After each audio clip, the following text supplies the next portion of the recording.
Levels 1, 2, 3.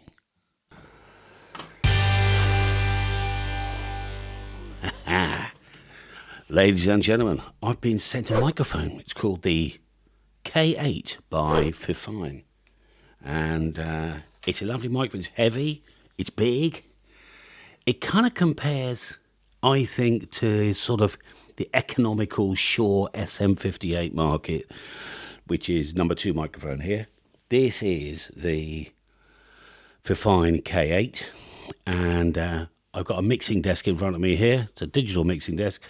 As you can see, I'm on the Electrovoice RE20 right now, and I'm coming out the mains from the mixer straight into the camera. There's absolutely no EQ, and you can see across the top of here, whoops, I've got no EQ at all. There was some EQ here, but I've switched it off, and reality is probably not a difference, only a little bit of mid I took out. EQ on, EQ off. And as we can see, we've got various mute buttons here. So if I mute this one and unmute that one, we're now on, for instance, the SM58 by Shure. So, we'll do this one a bit. So the SM58 is a great vocal microphone used by a lot of bands. In fact, I'll very quietly take off the lid. So you can see it's got this little grill on the front. If you unscrew the cap, there's 2 layers of foam as well for the pop. Let me screw this back on quietly. There we are.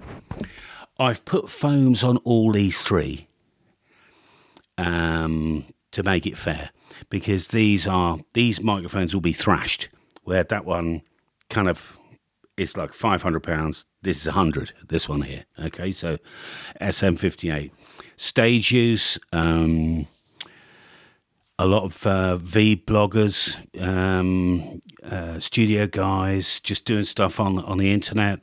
They'll use an SM58. It's a dynamic. All these are dynamic microphones, so there's no power required to drive them. SM58, I've got several of them. I've also got a copy, a counterfeit one, and it's a bit brighter and it's a bit lighter. But there's a Latin expression, it translates to let the buyer beware, and the bottom line is, if something's too good to be true, well, there we go. So, SM58. Now, this microphone here, I'll just swap over to. So this is a Shure SM57. So this sort of microphone very often used for, not so much for voice, actually. It's normally used for miking up instrument cabinets, instruments. It's got quite a flat response. It's bright enough. You can hammer it. So, for instance, great on drum kits, snare drums. I don't know about a bass drum, but I've used them on snare drums. I've got a drum kit right behind this camera here, actually. And I've got actually an SM57 currently on my hi-hats, and another Shure microphone, but a condenser microphone. That would have been unfair to use a condenser microphone on this test. So this is a dynamic microphone. You speak into the lid effectively. It's like the opposite of a loudspeaker. It induces a current in a little coil, sends that down the microphone cable, and it's captured and whatever. So we'll do some off-axis tests in a minute, okay? But let's just move around to the Fifine K8. So this is the Fifine. I have a problem saying Fifine. So again, I'm about that far away, or in England, that far away from this microphone. I'll just touch it with my nose to just check where my voice, my mouth is. It is on. We're getting levels in the camera, yeah. I got a funny feeling this is heavy enough to warrant being a competitor for a Shure 58, SM58, I think. All right, when we haven't played it back yet, so we'll have to find out. Very heavy. It doesn't come with a mic clip, but reality is, if you've, for instance, over here, hang on. Now, I got this secondhand for £2 or something off eBay.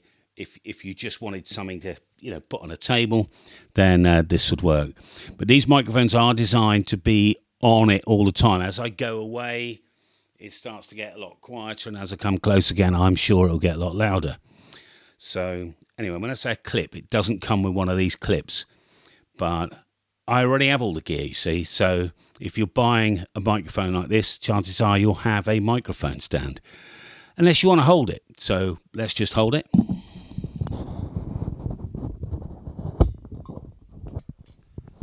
See how much noise there is off it? Feels lovely to hold, very heavy. But I like that. You know what a microphone is. So it's solid aluminium. I like the construction. I don't have I'm not sponsored by Fifine, okay? Although after I did my other Fifine review, they got in contact with me and say, hey, we got this K8. You fancy having a look at it? I said, yeah, sure, send it over. So this arrived today. I'm just holding the microphone as anybody else would. I'm occasionally moving it. I don't know what noise is coming in. There's an XLR socket on the back here, and then it comes with a tip sleeve. Comes with a 1/4-inch jack. Now, I've just tested it in and listened to the hiss a moment ago. There was no hiss at all. I'm just looking at the mixer here, and I'm looking for any noise at all on the channel. And there is none. I'd say there's more background noise from the RE27 than there is on this one. So that's it, handheld. Let's do a bit of off-axis work. So that's it. I'd say about 45 degrees. Same volume, okay, same volume as it is now, but that's at 45 degrees.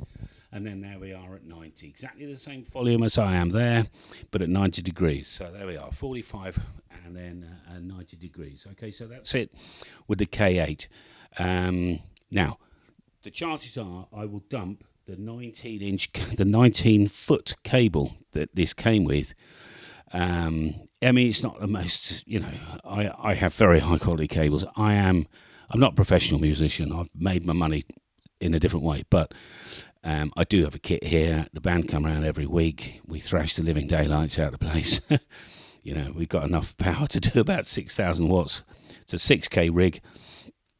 And so we have microphones and stuff everywhere. It's almost like a professional recording studio, but we do it for fun, okay? So I have a lot of microphones, a lot of gear, hence all the tripods. Now then, let's put this away. I like the fact also it's got an on-off switch, is that you have to specify that with an SM58. You don't get one automatically. We'll do the 57 again, just for fun. Very few people use the 57 for voice. It has been used because there's hundreds on the market, and hey, it's a fine microphone. Don't knock it. I happen to be an amateur radio operator. I spend a lot of my time talking on microphones to amateur radio gear. There's a lot of SM57s in the amateur radio world because they're not that expensive. They're a little bit less normally than an SM58. And frankly, on a rig, what we call a rig in the amateur radio world, you can't hear the wide range anyway. So SM57, great, as I said, for guitar caps, stuff like that. That's at 45 degrees. And then move the Fifine out of the way. And there's at 90 there. Okay, then back to the top. So there we are, SM57. Now, I've never put a 57 against a 58, so I'm going to be quite interested in a minute how that performs. So let's get it ready so we can do a fast, hot switch. Okay, so that's the 58 now. So 58 and 57, 57, 57, 58, 58. And there we are. So, excuse me a minute, sir. SM Sugar Mic 58 is a singer's microphone, very often used, as I said, in podcasting and stuff. Let's do some off-axis work on this one as well. And in fact, then we'll hold it as well with the hand. So straight on, and there's your 45 degrees. Excuse me, old boys. And there's me at 90, 45, 30, 20, 10, and straight on. So it's the pattern, I believe, is similar to these two. Okay, so that's fine there. Let's take it out its clip and just hand hold it. Stand by.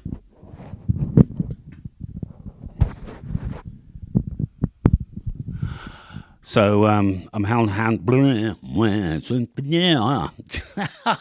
did my usual thing where I start to talk and Klingon comes out. So just looking at my levels here, yeah, they all seem pretty good. I might be a tiny bit quieter on here, depending on how I've tuned the desk. If you look up at the top of the desk here and you just follow my mouse, the Fifine's at minus 34, at 34, and I'm having to drive the 57 and the 58 at about 47. And the Electrovoice takes even a little bit more driving at 50. So the Fifine K8, I would say, is a little bit more sensitive, which could be nice in some circumstances. Frankly, I wouldn't let it bother you. I'm just moving a microphone around in my hand as I was this one here, so my getting little slippy bits, and as it grips and as it slips on the microphone on the body here, I'd say about the same weight, maybe tiny bit lighter. Anyway, famous microphone. They do upgraded version of this. They do an SM58 beta and other things, but you're still in economy land, but it's the bottom end of the professional world. SM58, go to any pub, club, go to a sort of regular band with a couple of hundred people, turn up on a Saturday night, you'll see the whole front row. If there's a bunch of singers there, chances are they're all on SM58s. And of course, you haven't got an on-off switch on that one. Something to go wrong? I don't know, whatever. And then we'll go back to my go-to microphone. So this is the RE20, which I just love. Now, it's subtle. I'll try and I don't normally go this close to the RE20. It's very well known in the broadcast industry. So all the big AM stations in the US used to drive, they probably still do actually, RE20s.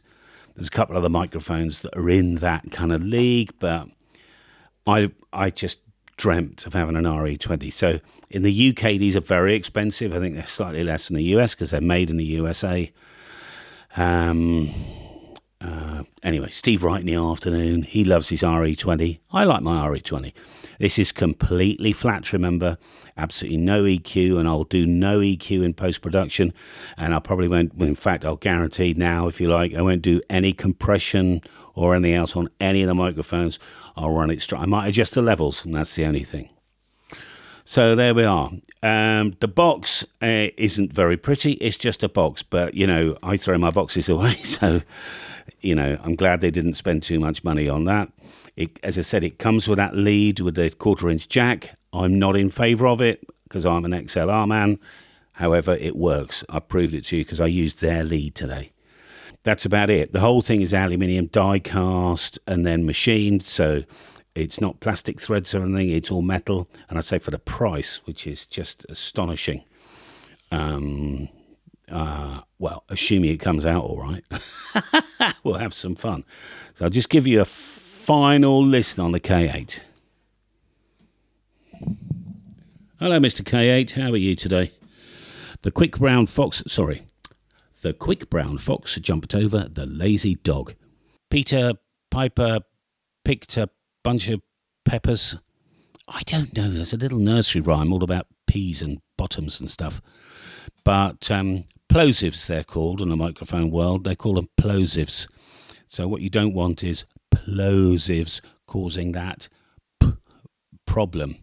Now, I'm quite good with microphone technique, and in the main, I can plosive away without causing plosives. All right? But some people don't know what they're talking about and pop all the time. They're just not microphone trained. They haven't listened to themselves while they've recorded. So there we are.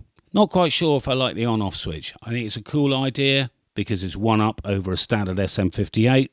Maybe something to go wrong. Who knows? It's well enough made though. So, trust that's given you some inspiration, at least given you a thought. Sorry, make a bit of a racket on the microphone here. Whether an RE20 is really worth it. It probably isn't for the stuff that we do, chaps, okay? But it's just one of those nice things to own. SM58, industry standard. 57, not a fair test, because people normally use these on instrument cabinets and drums and things like that. And then the total unknown, the K8. So you make your mind up. See you next time. Bye-bye. 1, 2.